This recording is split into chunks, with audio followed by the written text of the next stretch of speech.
Yo, what's up mga boss? Magandang hapon po sa ating lahat. Yan, andito pala tayo sa Maya, Davao City, Davao Coastal Road mga boss. Oh. At yan, kita po niyo mga boss kung sino po yung nasa harap po natin. Yan mga boss. Oh.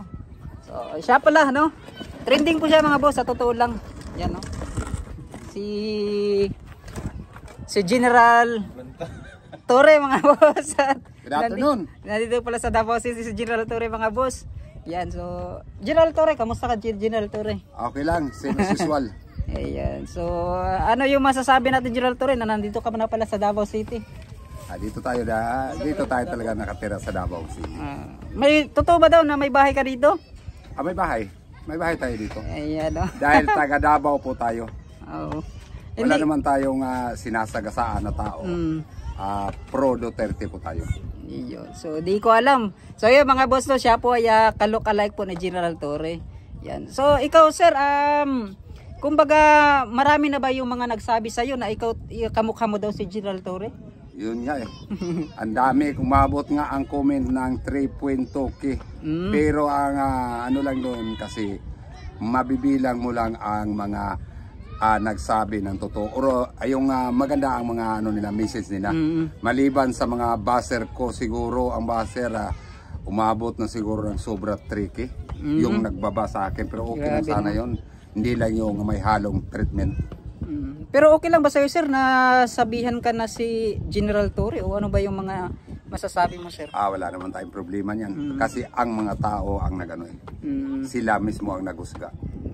Pero ngayon sir, dahil sa mga natanggap pong pagbabasa sa'yo sir, ano ba yung mga saloobin mo sir kung bakit binabash ka nila? Walang problema yan. Ganyan talaga ang buhay pag once na pumasok tayo ng magiging isang vlogger. So yan no, at siya po mga boss nagbablog din. Yung kanyang YouTube channel, Dudot Mix Vlog mga boss.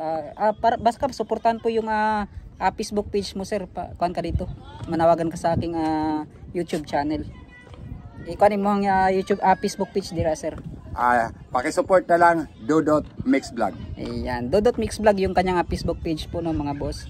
Yan, so kung magkita kayo ni General Torre sir, ano yung mga masasabi natin sir?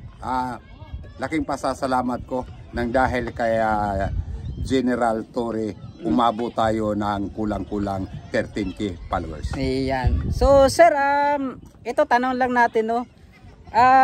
Kung sa'yo sir no, dapat ba na talagang si Tatay Digong ay para sa'yo lang, no, opinion lang natin sir, na dapat na dinala doon sa The Hague, Netherlands? Kung sa'yo lang.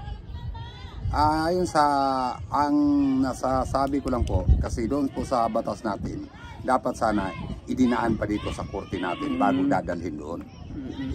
Parang makikita po natin may kamalian po. Pero sila po, trabaho kasi nila yan So hindi na lang tayo makikialam dahil trabaho yan nila. So, wala man din tayong may dulot na tulong yan kung tayo ay iingay pa tayo. Kundi antayin na lang natin kung ano ang susunod na mangyayari. Ayun, kumbaga sa kanya is kumbaga sa opinion mo ay dito muna lilitisin or dito muna parang i-judge si Tatay Digong sa Pilipinas. Kasi na-direct kasi siya doon at sa kabiglaan po. Ewan ko kung ano ba ang totoo niyan yung hinuli daw na walang warrant of arrest. Pero sa akin lang, siguro hindi pwede yan. Pero sa kanila, sila mismo ang implementator po ng batas. Kasi ang batas natin, ginawa po yan doon po sa Senate po. Doon po ginawa ang batas. Kumbaga sila po ay implementator lang. Ini-implement lang po na kung ano ang na-order sa katastasan. So kumbaga sa'yo sir ay mas maganda na talagang mas maganda kung pabalikin lang muna dito si Tatay Digong at dito na lang siya ikuan siguro no?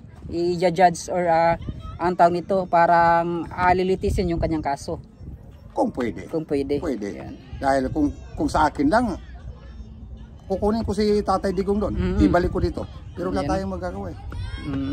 Kumbaga sa'yo mas maganda talaga patas yung patas ang ano natin. Kasi sa bawat isang tao, hindi tayo basta-bastang huhusga kung siya may nagawang kasalanan or wala. Dahil ang makapaghusga lang yan, ang korte lang ang makapaghusga sa isang tao kung siya ay guilty or not guilty. Ayan. So sir, ano po yung kamo sir, yung parang kuan mo, yung mararamdaman mo kapag may mga nagsasabi sa iyo na, "Oy, General Torre." Wala tayong magagawa kasi andito po tayo sa democratic country. So sa kanila po yan ang mga version. So rights po yan nila. Sa kanila po yan kasi andito tayo ngayon sa democratic country. Mayroon tayong freedom of expression. O sa kanila mga expression lang.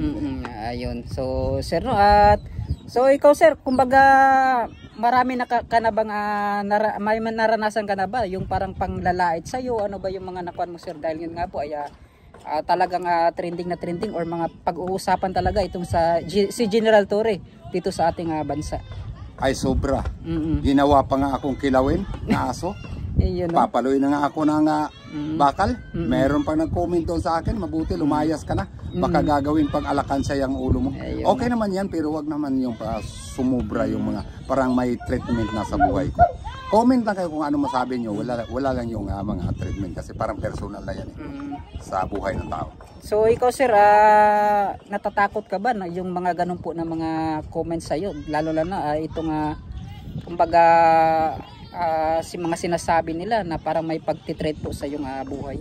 Hindi na ako matatakot yan kasi tagal na akong takot. Ayan, no. So ayan siya boss, no, mga boss, dito po siya sa Davao City. Siya po yung binansagan na talagang kalokalike po, no, na kambal po daw si General Torre. So sir, ano po yung masasabi na lang natin sa ating bansa, no? Kumbaga ito ay talagang parang sinasabi nila palubog tayo sa itong sa nangyayari ngayon sa ating bansa. Ano yung mga mensahe po natin sir? Sa atin lang ito kasi ang atin pong country is may halo na po itong politika. Sa atin lang po, ipagdasal lang po natin na sana ang mga leader natin sana ayusin ng sana nila ang manage ng ating bansa dahil sila po ang pinili ng taong bayan para mag-upo at magserbisyo sa sambayan ng Pilipino. Yun. So sa ngayon po na administrasyon sir, ano po yung masasabi mo lalo na sa ating presidente? Ako sa ngayon, wala muna ako makomment. Ang sa atin lang na sana po ay ipagpatuloy nila po yung yung naumpisahan ni Tatay Digong. Sana po kung mas mabuti pang mas sumubra pa doon sa inumpisahan ni Tatay Digong sa pagbaba niya bilang isang presidente. Yun sir, kuan mo na lang, message mo na lang sa ating Tatay Digong na nandoon po sa dahig sir. Tay, andito po kami ng mga supporters mo, naghihintay po sa iyo. Dahil wala po kaming kakayahan na para kukunin ka namin dyan. Kundi ang batas na lang natin po, ipairal natin sa kanila dahil sila ang mas nakakalam. Kasi kami wala kaming power na basta-basta na lang puntahan ka namin at kukunin dyan. Pero ikaw sir, kumbaga ano sa'yo sir, ano ka ba? Pro Marcos, pro Duterte, ano ba yung mga kuan mo sir talaga?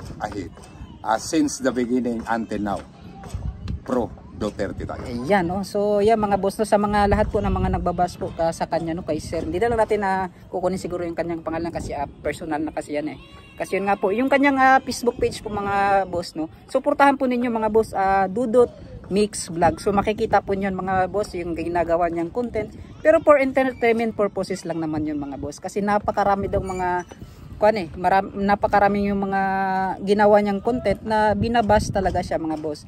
So siya po parang nagpapatawa lang, no, kumbaga lang ba, entertainment purposes yun nga po mga boss.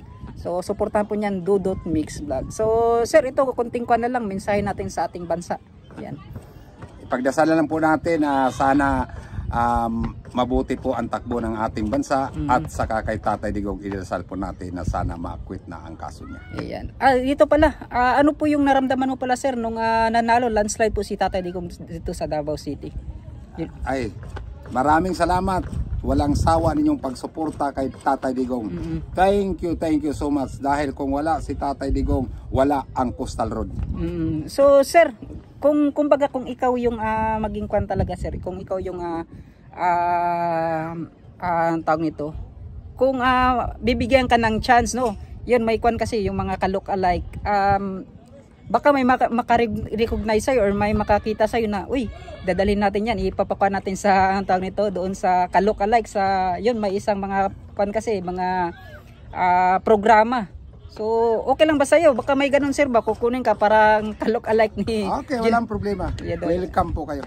Yan. So, mga boss, no, sa mga gusto, lalo may mga programa po sa, yun, na baka may gustong kumuha sa kanya, yan, baka, yun lang, suportahan natin. Kasi yun nga po, malaki yung chance sa mga boss, no, na mananalo po sa isang yun, sa programa. Katulad dyan sa, iwan, kung pwede ba nating papangalan, yung sa Showtime, di ba? Alam mo ba yung sa Showtime, sir? Yes, no, sir. Baka, no? Kasi, bihira ka lang makakita mga boss na yung ka-look-alike talaga ni General Torre, no? Pero siya po ay maka Duterte po, pro Duterte po since pa daw yung sa pagkuhan po ni tatay ni Sir Dudot Mix Vlog. So yun mga boss, at maraming salamat, no sir. Kuhan na lang sir, mensahe mo lang sa mga basher pala, kasi yun nga po, napakainit ng mga basher sa yung page. Sa mga basher po natin dyan, salamat din sa inyong pagbasa sa akin. Wala po akong kukontra dahil sa inyo po yan, rights po yan ninyo. Pero wag naman po ninyong pasusobrahan. Dahil nagpapasalamat din po ako sa inyo, dahil kung wala kayo, hindi tayo umabot ng kulang-kulang 13K followers. Thank you so much. Yun, maraming salamat pa sa lahat, no, at pinuntahan ko lang talaga kasi trending to, yung kasamahan ko kasi dito mga boss. Siya kasi yung pinakaunang nag-vlog sa kanya. Hindi to, yan, no. Si yung ka-look-alike ni General Torre na si Dudot Mix Vlog. Maraming salamat sa iyo, Sir General Torre. At nagkita din tayo sa Davao City. Paki-like, share, and follow sa atin pong page, Dudot Mix Vlog. Yeah. Maraming salamat. At hanggang dito na lang. Bye-bye na. Hanggang sa muli.